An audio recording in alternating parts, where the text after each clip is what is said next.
এই তোরা এখানে কেন আইছর? কেমন আছো?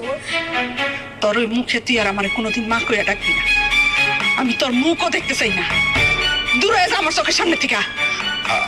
আম্মা, বড় ভাই আর ভাবি কেন আইছে শুনি আগে, তারা কি কইতে চায়? তাকে কি করার আছে? তাকে কিছু কর নেই। ওরা দুজন মিলে যা করছে ওকে তো বাড়ি থেকে বাইক করে দেওয়া উচিত ছিল। যে সন্তানরা বাপ মারেন দেখে না, তাকে বিচার আল্লাহ করবো। আমার বিচার শুরু হয়ে গেছে। আমার দোকানে এখন আর কোনো বেচা কিনা নাই, আমার ব্যবসা লাভ করছি।